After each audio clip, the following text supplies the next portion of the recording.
നിയമസഭാ തിരഞ്ഞെടുപ്പ് അടുത്തിരിക്കുകയാണ്.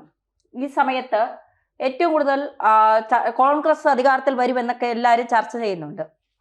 ഈ വയനാട് ഒരു ദുരിതമൊക്കെ നടന്നു. അതിന് വീട് വെച്ച് കൊടുക്കാൻ കോൺഗ്രസ് കുറെ പൈസയൊക്കെ പിരിച്ചു. അതെങ്ങോട്ട് പോയെന്നൊന്നും ആർക്കും അറിയില്ല. വയനാട് ഒരു MP ഉണ്ട്, സാറിന് അറിയാമോ? MP പ്രിയങ്കാ ഗാന്ധി. പ്രിയങ്കാ ഗാന്ധി വയനാടുകാർക്ക് എന്ത് കൊടുത്തു എന്നുള്ളത് ഇപ്പോഴും വട്ടപൂജ്യമാണ് ചോദ്യത്തിന് ഉത്തരം. പ്രിയങ്കാ ഗാന്ധി ഇപ്പം മിണ്ടുന്നില്ല. ഈ അടുത്ത കാലത്ത് പ്രിയങ്കാ ഗാന്ധി മിണ്ടിയ ഒരു കാര്യം, കോൺഗ്രസ് അധികാരത്തിൽ വന്നാൽ മതം ഒരിക്കലും ചോദിക്കില്ല. മതം ചോദിച്ചുകൊണ്ട് നിങ്ങളെ വിലയിരുത്തുന്ന രീതിയിലേക്ക് കാര്യങ്ങൾ പോലും, അതായത് മതത്തെക്കുറിച്ച് ഒരു വാക്ക് പോലും ആരും മിണ്ടാത്ത രീതിയിലേക്ക് ഇന്ത്യയെ മാറ്റും. അതാണ് പ്രിയങ്കാ ഗാന്ധി പറയുന്നത്. ഈ കേരളത്തിലെ ഒരു ചെറിയ ജില്ലയായ വയനാട് നിന്ന് മത്സരിച്ചിട്ട് ഇടയ്ക്ക് 2-3 ഫോട്ടോ എടുക്കാൻ വന്ന് റീലൊക്കെ ആക്കി ഇട്ട് പോകുന്നതിനപ്പുറം പ്രിയങ്കാ ഗാന്ധിയെ കൊണ്ട് എന്തെങ്കിലും ഉപയോഗം കേരളത്തിലെ അല്ലെങ്കിൽ പ്രത്യേകിച്ച് വയനാട് ജനങ്ങൾക്കെങ്കിലും ഉണ്ടായിട്ടുണ്ടോ? അത് ജനം ചർച്ച ചെയ്യേണ്ട കാര്യമല്ലേ സാർ. പിന്നെ മതം ചോദിക്കത്തില്ല എന്നുള്ള കാര്യം അവർ പറഞ്ഞതിനകത്ത് വാസ്തവമാണ്. കാരണം മതം ചോദിക്കേണ്ട കാര്യമില്ല. ജമാഅത്തെ ഇസ്ലാമിയുടെ കൂടി ഒരു മുസ്ലിം രാഷ്ട്രമാക്കാൻ വേണ്ടി കേരളത്തിൽ സതീശൻ ശ്രമിക്കുന്നു. ഇന്ത്യയിലുടനീളം പ്രിയങ്കാ ഗാന്ധിയുടെ കെയർ ഓഫിൽ അവരുടെ അല്ലെങ്കിൽ സഹോദരനുണ്ടല്ലോ, നമ്മുടെ പ്രതിപക്ഷ നേതാവ്, ആ പണിയാണല്ലോ ചെയ്തുകൊണ്ടിരിക്കുന്നത്. രാഹുൽ ആ പേരാണ് പറയുന്നത്. ഇപ്പൊ ലഷ്കറി രാഹുൽ ആരോപിക്കുന്നു. അപ്പം ഇത് വളരെ ഒതുക്കത്തിലായിരുന്നു നടത്തിക്കൊണ്ടിരുന്നത്. 55 കൊല്ലം ഇന്ത്യ മഹാരാജ്യം ഭരിച്ചിരുന്ന കോൺഗ്രസ് നമ്മളടുത്ത് 10 കൊല്ലം കൊണ്ട് ഭരിക്കുന്ന BJPയെ വർഗീയവാദി എന്ന് വിളിച്ച്, നമ്മൾ പറയത്തില്ലേ, ഞോണ്ടി ചിലർക്ക് ഓരോ കാര്യങ്ങൾ പറയുക, ഞോണ്ടി വർഗീയവാദി എന്ന് വിളിച്ചപ്പോൾ അവർ പറഞ്ഞു, ഞങ്ങളല്ലല്ലോ ഈ വർഗീയത വളർത്തിയത്, ഞങ്ങളല്ലല്ലോ ഈ കാര്യങ്ങൾ ഇവിടെ നടത്തിയെന്ന് പറഞ്ഞിട്ട് ഇന്ത്യ മഹാരാജ്യത്തെ 80% വരുന്ന ഹിന്ദു സമുദായത്തെ, ആ സംസ്കാരത്തെ ഇല്ലായ്മ ചെയ്ത് ഒരു ഇസ്ലാമിസ്റ്റ് രാജ്യം പടുത്തുയർത്താൻ വേണ്ട പണി ആവശ്യമെങ്കിൽ ഇന്നലെ PC ജോർജ് പറഞ്ഞ പോലെ ഗാന്ധിജി തുടങ്ങേണ്ടി വരും ഉള്ള കാര്യം പറയാം. നെഹ്റു അതിൻ്റെ അറിയാമല്ലോ, നെഹ്റു ചെയ്ത ചെയ്തികൾ. അതിനുശേഷം ഇങ്ങേയറ്റം ഏറ്റവും അവസാനം മൻമോഹൻ സിംഗ് ഇറങ്ങിപ്പോകുന്നതിന് മുമ്പ് 212 ഇടത്ത്, ഡൽഹിയിൽ ഉൾപ്പെടെ ഉള്ളിടത്ത് മുസ്ലിങ്ങൾക്ക് ഏറ്റവും പ്രധാനപ്പെട്ട സ്ഥലം ഫ്രീ ആയിട്ട് എഴുതി കൊടുത്തിട്ടാ പോയത്. എന്തിനാ? മതം ചോദിക്കേണ്ട കാര്യമില്ലല്ലോ. എന്തിനാ മതം ചോദിക്കുന്നത്? അതാണ് മതം ചോദിക്കത്തില്ല എന്ന് പറഞ്ഞത്. എന്താ മതം ചോദിക്കാത്ത, അല്ലെ മതത്തെ അറിയാത്ത മതേതരവാദിയായിട്ടുള്ള ഈ പറയുന്ന പ്രിയങ്കാ ഗാന്ധിക്കും രാഹുൽ ഗാന്ധിക്കും വടക്കേ ഇന്ത്യയിൽ ഏതെങ്കിലും ഒരു സ്ഥലത്ത് നിന്ന് ജയിക്കാൻ പറ്റുമോ എന്നുള്ള ആത്മവിശ്വാസം ഇല്ലാതെ വന്നത്? ഞങ്ങൾ പൊളിഞ്ഞുപോയി, ഞങ്ങളെ പൊളിച്ചു കാണിച്ചു, ഞങ്ങൾ എന്താണെന്ന് ഇന്ത്യയിലെ ബഹുഭൂരിപക്ഷം വരുന്ന ആൾക്കാർക്ക് മനസ്സിലായി. അതുകൊണ്ട് അവർ വോട്ട് ചെയ്യുമോ, ഹിന്ദുക്കൾ വോട്ട് ചെയ്യുമോ എന്നുള്ള ഭയം കൊണ്ടാണ്. ഇവർക്ക് എന്ത് മതമില്ലെന്ന് പറയുന്നത്? ഇവർ ഇലക്ഷൻ സമയത്ത് കഴിഞ്ഞ 55 കൊല്ലം കൊണ്ട് മുസ്ലിം പള്ളിയിൽ കയറുമ്പോൾ തൊപ്പിയിടും, അല്ലെങ്കിൽ ഹിന്ദുക്കളുടെ അവിടെ വരുമ്പോൾ കുറിയിടും, കൊന്ത വേളാങ്കണ്ണിയിൽ എങ്ങനെ പോയ കൊന്തയിടും. എന്നിട്ട് ഈ രീതിയിൽ ഏത് ജാതിയാ ഏത് മതമാണെന്ന് പോലും അറിയാൻ വയ്യാത്ത ബ്രാഹ്മണനാന്ന് പറഞ്ഞിട്ട് പൂണൂലെടുത്ത് വെളിയിലിട്ടുകൊണ്ട് വോട്ട് പിടിച്ചുകൊണ്ടിരുന്ന ഇവരെന്താണ് ഞാൻ ചോദിച്ചിട്ട്, ഇവർക്ക് മതമില്ലെന്നുണ്ടെങ്കിൽ ഇവർ പലയിടത്തും പോയി ഇയാളുടെ ജോഡോ യാത്രയ്ക്ക് മുമ്പിൽ പാസ്റ്ററാണോ അത് ഉദ്ഘാടനം ചെയ്തത്? ജോഡോ യാത്ര തീർന്നപ്പോൾ ശക്തിയെ ഞാൻ തീർക്കുമെന്നാണോ പറഞ്ഞത്? ഇതൊക്കെ ചർച്ചയായാലും ഇവിടെ ചർച്ച. ഇപ്പം ഞാൻ ചോദിച്ചിട്ട്, ഏറ്റവും വലിയ ലോകത്തെല്ലാവരും വരുന്നവരിടത്ത് ഒരു പ്രതിപക്ഷ നേതാവ്, മതേതര ജനാധിപത്യ പാർട്ടിയുടെ ആള്, കോൺഗ്രസ് അതിൻ്റെ ഭാഗമാണെന്ന് എപ്പോഴും വാദിക്കുമ്പോൾ ഞങ്ങൾ പോയാൽ അതെല്ലാം അങ്ങ് പോകുമെന്ന് പറയുമ്പോൾ ഞാൻ ചോദിച്ചിട്ടെ, ഈ ഒരു ക്ഷേത്രം, ഒരു രാമക്ഷേത്രം ഉണ്ടല്ലോ, രാമരാജ്യം എന്ന് ഈ പറയുന്ന ഗാന്ധിജി ഉൾപ്പെടെ പറഞ്ഞിടത്ത് ഒരു രാമക്ഷേത്രം, ലോകത്തിന് പോലും മാതൃകയാവുന്ന രാമക്ഷേത്രം UP-യിലുണ്ടല്ലോ. അവിടെ ഇതുവരെ പ്രിയങ്ക പോയിട്ടുണ്ടോ? സോണിയ പിന്നെ അങ്ങനൊന്നും പോകുന്ന ഒരാളാണ്. ഞാൻ അവരെ അതിനകത്ത് പെടുത്തുന്നില്ല. അവരെങ്ങും ഈ അമ്പലത്തിൽ തൊഴിൽ ഞാൻ കണ്ടിട്ടില്ല. ഉണ്ണികൃഷ്ണൻ പോറ്റിയുടെ കാര്യം നമുക്കത് പലപ്പോഴും ചർച്ച ചെയ്തിട്ടുണ്ട്. അത് ഞങ്ങൾ ബിസിനസ്സും മറ്റു കാര്യങ്ങളൊക്കെ ആയിട്ടുള്ള കാര്യമായിരുന്നു. അതും ഇതുമായിട്ടൊക്കെ അമ്പലമായിട്ടൊന്നും വന്ന് അമ്പലത്തിലെ ഐറ്റം അങ്ങ് അപ്പുറം കടത്തുന്നതിന് വേണ്ടിയുള്ള ഒരു പണിയായിരുന്നു. അല്ലാതെ അതിനകത്ത് അമ്പലവും ദേവനും ഒന്നുമില്ല. ദേവനെ മൊത്തത്തിലെടുത്ത് വില പറഞ്ഞ് കടൽ കടത്തി അതിനകത്ത് പൈസ ഉണ്ടാക്കുന്ന വിഷയം അത് ഇവിടെ വയ്ക്കുന്നു. അപ്പൊ അവരെ മറ്റേ അമ്പലത്തിൽ തൊഴുന്ന കാര്യത്തിനൊന്നും പോകുന്നില്ല. പക്ഷെ മറ്റവരെല്ലാം പോകുമായിരുന്നല്ലോ. അല്ലെങ്കിൽ ഈ പറയുന്ന ലോക നിലവാരത്തിൽ ലോകത്ത് അത്ഭുതമായിക്കൊണ്ടിരിക്കുന്ന അയോധ്യയിൽ രാമക്ഷേത്രം ഉണ്ടല്ലോ. രാമരാജ്യം വരണമെന്നില്ലേ പറഞ്ഞത്? രാമരാജ്യം എന്ന് പറഞ്ഞാൽ എന്താ? എല്ലാവരെയും ഒരുപോലെ കാണും. അവിടെ പോയി തൊഴാൻ എന്തുകൊണ്ട് പ്രിയങ്കയ്ക്ക് സാധിക്കുന്നില്ല?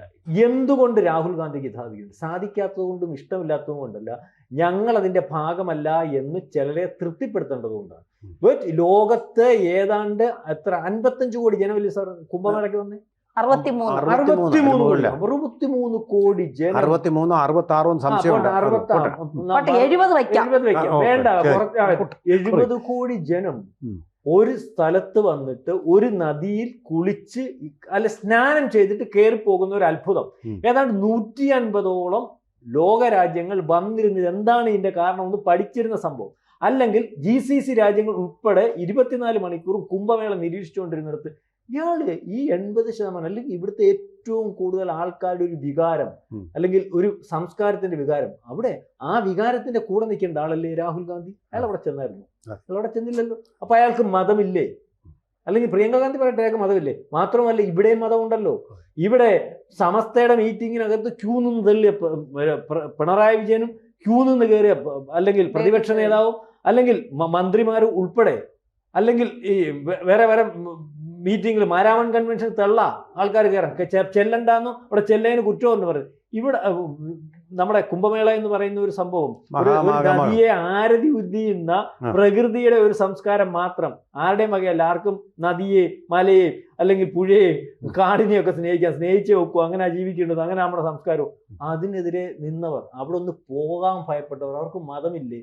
ആരോടാ ഇത് പറയുന്നത്? അപ്പൊ മതമാണ് പ്രശ്നം. ഞങ്ങൾ മതം ചോദിക്കത്തില്ല എന്ന് പ്രിയങ്ക ഗാന്ധി പറഞ്ഞതിന്റെ അർത്ഥം എന്ന് പറഞ്ഞാൽ മതം ചോദിക്കേണ്ട ഒരവസ്ഥയിലേക്കല്ല ഞങ്ങൾ ഈ നാടിനെ കൊണ്ടുപോകുന്നത്. ഒരു മതം മാത്രമുള്ള ഒരവസ്ഥയിലേക്ക്, ചോദിക്കുന്നവന്റെ നാക്ക് വെട്ടുന്ന, ചോദിക്കുന്നവന്റെ കൈ വെട്ടുന്ന, കാല് വെട്ടുന്ന, നമ്മുടെ മാഷിന്റെ കൂട്ട് ആ സംസ്കാരത്തിനെ കൊണ്ടുപോകുന്നതിന് വേണ്ടി, കേരളത്തെ ഉരുത്തിരിക്കുന്നതിന് വേണ്ടി ജാഥ നയിക്കുന്ന പ്രതിപക്ഷ നേതാവും ആ ജാഥയ്ക്ക് സപ്പോർട്ട് ചെയ്യുന്ന രാഹുൽ ഗാന്ധിയും അതിന്റെ ഭാഗമായിട്ടിരിക്കുന്ന പ്രിയങ്ക ഗാന്ധിയൊക്കെ അതുകൊണ്ടാണ് ചോദിച്ചത്. അതെ, തീർച്ചയായിട്ടും. അതുപോലെ മതത്തിന്റെ സംസ്കാരത്തിലേക്ക് പോയാലും വേണ്ടില്ലായിരുന്നു. ഇപ്പം മതത്തിന്റെ അല്ല, തീവ്രവാദികളുടെ സംസ്കാരത്തിലേക്കാണോ പോയിക്കൊണ്ടിരിക്കുന്നതെന്ന് എനിക്ക് സംശയമുണ്ട്. അതായത് ഇവിടെ ഇന്ത്യയുടെ അഭിമാനമായിട്ട് 186 രാജ്യങ്ങൾ ഇന്ത്യ പറഞ്ഞതിന് കൈയടിച്ച് സപ്പോർട്ട് ചെയ്ത് ലോകത്തിലെ നമ്പർ 1 AI ശക്തിയായിട്ട് ഇന്ത്യ മാറാൻ പോകുന്നതിന്റെ ഒരു സമ്മേളനം. ഒറ്റ സെക്കൻഡ്, തീവ്രവാദത്തിന്റെ ആള് തന്നെയാണ് സാറേ. അതുകൊണ്ടാണ് സിന്ധൂരിൽ വന്നിട്ട് മുണ്ടുപൊക്കി നോക്കി ലിംഗം നിർണയിച്ച ആളിനെ കൊന്നപ്പോൾ അത് പാകിസ്ഥാൻകാരനാണെന്ന് വ്യക്തത വരുത്തി എല്ലാരും പറഞ്ഞപ്പോൾ, ലോകം പറഞ്ഞപ്പോൾ അതിനെ സപ്പോർട്ട് ചെയ്ത ആളാ രാഹുൽ ഗാന്ധി. അതെ, അത് ഇസ്ലാമിക ഭീകരത അല്ല എന്ന് പറഞ്ഞ ആളാ, മതം പറയാൻ പാടില്ല, ഹിന്ദു ഭീകരതയാണെന്ന് വിശ്വസിച്ചിരിക്കുന്ന ആളായിരിക്കും. പക്ഷേ ഈ അവിടെ ഡൽഹിയിൽ നടന്ന ഈ സംഭവ സ്ഥലത്ത് അദ്ദേഹം ബ്രിഗേഡിനെ വിട്ടു. ഭീകരവാദികളെ പോലെ അവിടെയുള്ള നാട്ടുകാരെയും അതുപോലെ തന്നെ വിവിധ ദേശക്കാരെയും മുമ്പിൽ വെച്ച് ഇന്ത്യയെ നാണക്കെടുത്താൻ വേണ്ടി കുറേ ചെറുപ്പക്കാരെ വിട്ട് അവരുടെ തുണി ഉരിഞ്ഞു കാണിച്ചുകൊണ്ട് അവിടെ നടത്തി. ഇതേ പ്രവർത്തനം തന്നെയാണ് പ്രിയങ്ക ഗാന്ധിയുടെ നേതൃത്വത്തിൽ നമ്മുടെ പാർലമെൻറ്റിലെ പ്രധാനമന്ത്രിക്ക് മുമ്പിൽ ഒരു കർട്ടൻ വെച്ചുകൊണ്ട് മണിപ്പൂരിലെ സ്ത്രീകൾ അവരുടെ സൈനികർക്ക്, അവിടെ കാവൽ നിന്ന സൈനികർക്ക് നേരെ കാട്ടിയതുപോലെ വസ്ത്രാക്ഷേപം നടത്തിക്കൊണ്ട് നാടിനെ അപമാനിക്കാൻ വേണ്ടിയിട്ടുള്ള കുൽസിത ശ്രമം നടത്തിയത്. ഇത് ഭീകരത അല്ലെങ്കിൽ പിന്നെ എന്താണ്? ഇതുവരെ കേട്ടിട്ടില്ലാത്ത, ഇതിങ്ങനെ നെഹ്റു ചെയ്തിട്ടുണ്ടോ, ഇന്ദിരാഗാന്ധി ചെയ്തിട്ടുണ്ടോ, രാജീവ് ഗാന്ധി ചെയ്തിട്ടുണ്ടോ? അതിൽ നിന്നൊക്കെ മാറി പാതയിലേക്ക്. പഹൽഗാമിൽ ഇതാണ് ചെയ്തത്, തുണി അഴിച്ചു മാറ്റുന്ന സംസ്കാരം. ആ സംസ്കാരത്തിലേക്ക് നാടിനെ കൊണ്ടുപോയിക്കൊണ്ടിരിക്കുകയാണ് എന്നുള്ള കാര്യത്തിൽ ഒരു സംശയമില്ല. അവർ ജയിച്ചു പോയിട്ട് തിരിഞ്ഞൊന്നും നോക്കിയിട്ടില്ല. നാടിൻ്റെ വികസനമല്ല, അവർക്ക് ഈ മതത്തിൻ്റെ ഈ മുദ്രാവാക്യമുണ്ടല്ലോ, മതമാണ് പ്രശ്നമെന്ന് പറയുന്നവർക്ക് മുമ്പിൽ മതം പറയണ്ട എന്ന് പറയുന്നത് എന്തിനാണെന്ന് വെച്ചാൽ, മതം അങ്ങനെ പ്രശ്നമാക്കിക്കൊണ്ട് അവർ കയറി പോട്ടെ, അങ്ങനെ അവർ കേരളത്തിൽ ഭൂരിപക്ഷമായിക്കോട്ടെ, ഇന്ത്യയും ഭരിച്ചുകൊണ്ട് ഇരിക്കട്ടെ. മൻമോഹൻ സിംഗ് പറഞ്ഞത് എന്താ? ഇന്ത്യയിലെ വരുമാനത്തിൻ്റെ ഭൂരിപക്ഷവും അർഹതപ്പെട്ടത് മുസ്ലിങ്ങൾക്കാണ്. ആ ഒരു നയവും കാഴ്ചപ്പാടുമാണ് അവർക്കുള്ളത്. ഇന്ത്യ, സതീശൻ തന്നെ ചോദിച്ചല്ലോ, എന്താ കുഴപ്പം ഇന്ത്യ മുസ്ലിങ്ങൾ ഭരിച്ചാൽ? എന്നാൽ പിന്നെ നേരത്തെ ഇതാക്കാമായിരുന്നു, ഈ കുഴപ്പമൊന്നും ഉണ്ടാകത്തില്ലെന്നല്ലോ. മുഹമ്മദ് അലി ജിന്നയെ പ്രധാനമന്ത്രിയാക്കിയാൽ മതിയായിരുന്നല്ലോ, നെഹ്റു ഒന്ന് മാറി നിന്നിരുന്നെങ്കിൽ.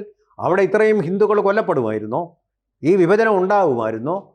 ചോരപ്പുഴകൾ യമുനയിലും സിന്ധുവിലും അതുപോലെ തന്നെ ഗംഗയിലും കൂടി ഒഴുകുമായിരുന്നു. എന്താ അത് കാണിക്കാൻ? അധികാര കൊതി മൂലം ഉണ്ടാക്കിയതാണ് ഈ വിഭജനമെന്ന്. വിഭജനം തന്നെ ഉണ്ടാവുകയില്ലായിരുന്നു. ഇന്ത്യ പാകിസ്ഥാൻ പ്രശ്നം പോലും ഒന്നും ഉണ്ടാവുകയില്ലായിരുന്നു. ജമ്മു കാശ്മീരിൻ്റെ തലവേദനയായിട്ട് മാറത്തില്ലായിരുന്നു. അത് ചെയ്യാതെ കൊണ്ടിരുന്ന് ഇനി ആയിക്കോട്ടെ എന്ന് പറയുമ്പോൾ ഈ രാജ്യം സഹിച്ച വേദനകൾക്ക് പരിഹാസം നടത്തുകയാണ് ഈ നെഹ്റു കുടുംബത്തിലെ യുവറാണിയും അതുപോലെ യുവരാജാവും ചെയ്തുകൊണ്ടിരിക്കുന്നത്. അപ്പോൾ ഒരു തീവ്രവാദത്തിലേക്ക്, ഇസ്ലാമിക തീവ്രവാദത്തിലേക്കാണ് അവർ പോകുന്നത്. മത ഐക്യത്തിലേക്കല്ല. അവരുടെ മതേതരത്വം എന്ന് പറഞ്ഞാൽ ഹിന്ദു വിരുദ്ധത തന്നെയാണ്, പച്ചയായ ഹിന്ദു വിരുദ്ധത തന്നെയാണ്. അത് ജനങ്ങൾ തിരിച്ചറിയുന്നില്ല എന്നുള്ളതാണ് നമ്മുടെ ഏറ്റവും വലിയ പ്രതിസന്ധി എന്നെനിക്ക് തോന്നുന്നു. അതെ, തീർച്ചയായിട്ടും അങ്ങനെ തന്നെ വിചാരിക്കാം. ഫിറോസ് ഗണ്ഡിയിൽ നിന്ന് ഇന്ദിരാഗാന്ധി, രാജീവ് ഗാന്ധി, രാഹുൽ ഗാന്ധി, പ്രിയങ്ക ഗാന്ധി ഒക്കെ ഈ ഗാന്ധിയിലേക്ക് പോയതിനെ കുറിച്ചാണ് ഇപ്പോൾ സോഷ്യൽ മീഡിയ ചർച്ച ചെയ്യുന്നത്. അതൊരിക്കലും പുറത്തു വരാത്തതാണ്. കാരണം ഗാന്ധിജിയുടെ പേര് കൂടെ കൂട്ടിച്ചേർത്തുകൊണ്ടാണ് ഇവർക്ക് ഇന്ത്യയിൽ നിൽക്കാൻ കഴിയൂ, അല്ലാതെ ഇവർക്ക് നിലനിൽപ്പില്ല എന്ന് ഇവർക്ക് തന്നെ നന്നായിട്ട് അറിയാം. എന്തായാലും തിരഞ്ഞെടുപ്പ് അടുക്കുന്നു. ഇനി എന്താകും കോൺഗ്രസിന്റെ നില എന്നുള്ളത് സതീശന്റെ പുതുയുഗവും പ്രിയങ്കയുടെ രാഹുൽ ഗാന്ധിയുടെ ഒക്കെ ഉമ്മാക്കി കാളുകളും ഒക്കെ കൊണ്ട് ജയിക്കുമെന്ന് കണ്ടു തന്നെ അറിയാം. അല്ല, ഇതിനകത്ത് വേറെ കാര്യമുണ്ട്. ഒളിച്ചുകിടത്തൽ വളരെ കൂടുതലായിട്ടുണ്ട്. സ്വന്തം പേര് പോലും വേറെ മോഷ്ടിച്ച് കൊണ്ടു നടന്ന് രാജ്യത്ത് ഒളിച്ചു കിടത്തുന്നവരാണ്. ഗാന്ധിജിയുടെ ഭാഗമാണോ എന്ന് ഇപ്പോഴും നമ്മുടെ മുസ്ലിം ലീഗിന്റെ യുവ നേതാവ് പോലും പറഞ്ഞിട്ടുണ്ട്. ഗാന്ധിജിയുടെ കൊച്ചുമകനാണ് അയാളുടെ പേര്. മുസ്ലിം ലീഗിന്റെ ഇപ്പോഴത്തെ യുവ നേതാവ് കഴിഞ്ഞ പ്രാവശ്യം മത്സരിച്ച് പേര് ഞങ്ങൾക്കെല്ലാം അറിയാം. അയാൾ പോലും ഒരു പ്രസംഗത്തിൽ പറഞ്ഞത് ഗാന്ധിജിയുടെ കൊച്ചുമകനല്ല രാഹുൽ ഗാന്ധി, ഗാന്ധിജിയുടെ കൊച്ചുമകൻ രാഹുൽ ഗാന്ധി. അതേ രീതിയിൽ അവന് പോലും ബോധമില്ല. കാരണം ഇപ്പം അവന് ഏതാണ്ട് 40 വയസ്സേ ഉള്ളൂ. യുവ നേതാവ് കഴിഞ്ഞ പ്രാവശ്യം ഇവിടെ മത്സരിക്കുന്ന മുസ്ലിം ലീഗിന്റെ പേര് ഞാൻ ഓർക്കുന്നത് ഫറോക്കോ ഫിറോസ് പോലും പറഞ്ഞു. അപ്പൊ ഇതിനകത്ത് ഒളിച്ചു കിടത്തലുണ്ട്. ഈ പറഞ്ഞതുപോലെ ഇവരെയൊക്കെ കഴിഞ്ഞ ദിവസം ഇപ്പം ഒരു പേര് പറഞ്ഞല്ലോ, പേര് ഞാൻ എടുത്തു പറയുന്നില്ല, അല്ലെങ്കിൽ ഈ പറയുന്ന ലക്ഷർ തൊയ്ബയുടെ ആൾക്കാർ ഇവിടെ വന്നല്ലോ, അവരെ വളരെ കൃത്യമായിട്ട് നിരീക്ഷിച്ചത് കൊണ്ടാണ് പിടിക്കാൻ സാധിച്ചത്. ഒരു കാര്യത്തിൽ കേന്ദ്ര ഗവൺമെന്റിനോട് ഞാൻ ഈ TG ഒക്കെ പറയുന്നതുകൊണ്ട് എനിക്ക് അതിർത്തിയുണ്ട്. വളരെ കൃത്യമായിട്ട് വ്യക്തമായിട്ട് നിരീക്ഷിക്കാമെങ്കിൽ ഒരു പക്ഷേ ഈ ലക്ഷറി തൊയ്ബയൊക്കെ പണി ചെയ്യാൻ ഇവിടെ അവസരം ഉണ്ടാക്കുന്നത് ആരാണെന്ന് അന്വേഷിച്ച് കണ്ടുപിടിക്കുന്നതിന്റെ അറ്റത്ത്, അതായത് കൃത്യമായിട്ട് ഇപ്പോൾ പല കാര്യത്തിനകത്ത് നമ്മൾ തെളിവില്ലാതെ അല്ലെങ്കിൽ തെളിവ് ശേഖരിക്കാതെ അല്ലെങ്കിൽ അങ്ങനെ ശേഖരിക്കേണ്ടെന്ന് തീരുമാനിച്ച് പറയുന്നുണ്ടല്ലോ രാജ്യദ്രോഹി. ആ രാജ്യദ്രോഹികളുടെ അല്ലെങ്കിൽ ആ രാജ്യദ്രോഹ പ്രവർത്തനമാണ് ഇന്ത്യയിൽ ഒരുപക്ഷെ പ്രതിപക്ഷ നേതാവും കോൺഗ്രസും ഒക്കെ നടത്തിക്കൊണ്ടിരിക്കുന്നത് എന്ന് തെളിയിക്കുന്നതിന് വേണ്ടി വളരെ കൃത്യമായിട്ട് സാധിക്കും. അതായത് ഈ പ്രിയങ്ക ഗാന്ധിയും ഒരുപക്ഷെ റോബർട്ട് വാദ്രയും രാഹുൽ ഗാന്ധിയും ഒക്കെ വേണ്ടി വന്നാൽ രാജ്യദ്രോഹികളുടെ ലിസ്റ്റിൽ പെടുത്തി അറസ്റ്റ് ചെയ്യാൻ പ്രാപ്തമായിട്ടുള്ള പണികൾ ഇന്ത്യക്കകത്തും വെളിയിലും നടത്തിയതിന് തെളിവ് ശേഖരിക്കാൻ ഈസി ആയിട്ട് ഇവിടെ ഏജൻസികൾ കഴിയും. അത് എന്തുകൊണ്ട് അത് ചെയ്യുന്നില്ല എന്നുള്ളതിനെ പറ്റി എനിക്ക് ഒരു ആശങ്ക ഉണ്ട്. ഒരു കാര്യം കൂടെ പറയാം. മുഹമ്മദ് യാസർ അറാബത്ത് എന്ന് പറയുന്ന PFIയുടെ ഒരു നേതാവിനെ ഇയാളെ പിടിച്ചല്ലോ. ആ മധുര ഡിവിഷന്റെ കമാൻഡറായിരുന്നു. അദ്ദേഹം തേനി ജില്ലയുടെ പ്രസിഡന്റുമായിരുന്ന ആള്. അദ്ദേഹം ചെയ്തിരുന്ന കാര്യം എന്താണെന്നറിയാം? ഇന്ത്യക്കകത്ത് നിന്നുകൊണ്ട് ഇന്ത്യക്കെതിരെ യുദ്ധം ചെയ്യുക, പെട്രോൾ ബോംബുകളെ, വാളുകളെ, തോക്കുകളൊക്കെ ഉപയോഗിച്ചുകൊണ്ട് പാകിസ്ഥാനുമായിട്ട് ഇന്ത്യ യുദ്ധം ഉണ്ടാക്കുകയാണെങ്കിൽ പാകിസ്ഥാൻ്റെ പക്ഷം നിൽക്കുക എന്ന് പറയുന്ന പോലെ ആ യാസർ അറാഫത്തിൻ്റെ പണി ആണ് ഇപ്പോൾ രാഹുൽ ഗാന്ധി ഏറ്റെടുത്തിരിക്കുന്നത്. അതാണ് നമ്മുടെ AI സബ്മിറ്റിൽ, ഇന്ത്യയുടെ അഭിമാനമായ AI സബ്മിറ്റിൽ കുറേ തലയ്ക്ക് വെളിവില്ലാത്ത ചെറുപ്പക്കാരെ വിട്ടിട്ട് അവിടെ തുണി അഴിച്ച് കാണിച്ച് ഇന്ത്യയെ തന്നെ നാണം കെടുത്തിയത്.